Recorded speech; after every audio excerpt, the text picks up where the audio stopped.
if you're rejected 100 times a day, what's going through your head? Yeah. What's the fear, the insecurities, the doubts, the why me, the unworthiness, like all those things that push through the struggle, the heat, and it's like for me to do that for 20 years, like people don't realize like that's a lot of freaking face getting kicked in. Yes. And I think that, I think people underestimate like that more than 10,000 hour rule. It's like you underestimate that conditioning, the thick skin you can develop through that job. Yeah. And I don't think anybody really has put themselves, I think a lot of people probably listening to this have never put themselves in a challenging situation that created pain like door-to-door would. Right. Like they've sat in a desk, they've had leads handed to them, or they've just had, here's your SOP, 5 o'clock, you check out.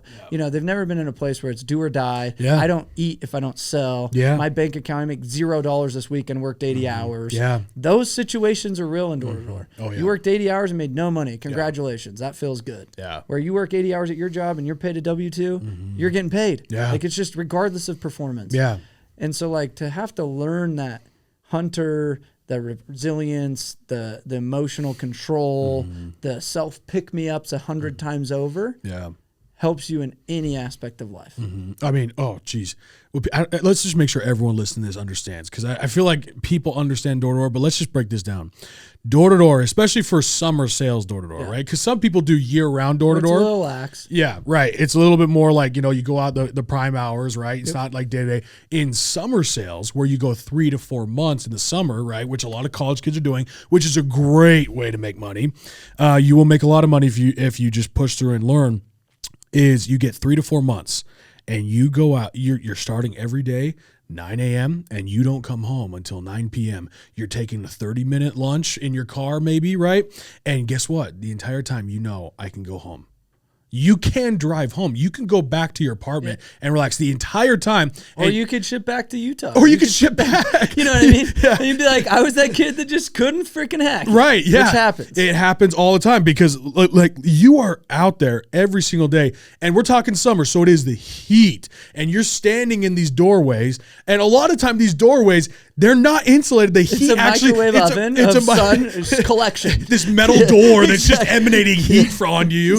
And you're just dripping sweat looking at people. Just and you're you're getting chiggers in the legs. You're getting like, you didn't even know what chiggers were. I was like, what did you just say? No, chiggers. I was like, oh, okay. Yeah, that's right. Yeah. But then, that's, and then you're in this, and then if you want to perform, you need to knock 200 doors a day, probably, right? Around those numbers, depending on your industry, maybe 200 doors a day to maybe make 3 sales.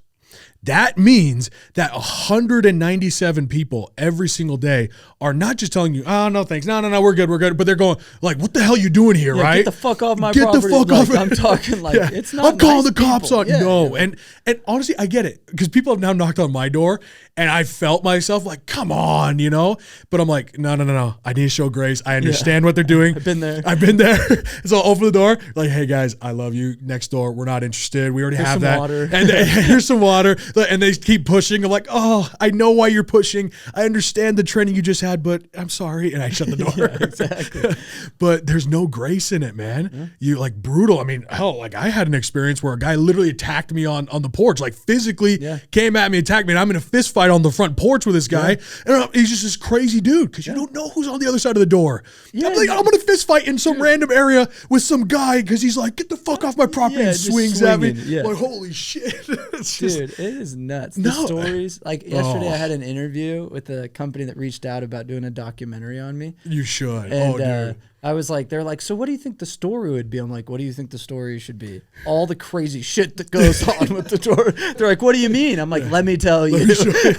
They're like, no way. I was like, the problem is we'd have to reenact them, because to try to figure out when and how to catch all of those would be hard. But you'd have to film from across the street in the car. Yeah, you're just like hidden camera like all day for like many reps, and you would catch so many crazy things. Dude, like film like a few reps throughout a summer, right? Yeah, and you would capture so many cool things. I was like, that would make the most epic documentary. Please make that, please. Yeah. The Life of Door-to-Door Guy. Yeah. I would love to watch that, because then I know I'm not alone. Yes.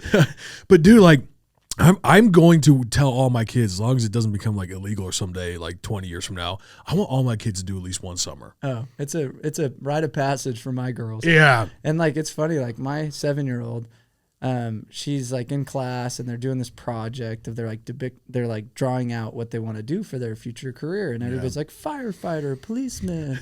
And she's like lemonade stand operator. And they like, for some reason they filmed it. They sent it to me because they thought it was so cute. And the teacher was like, well, why do you want to do lemonade stand operator? And she's like, well, because I can make money.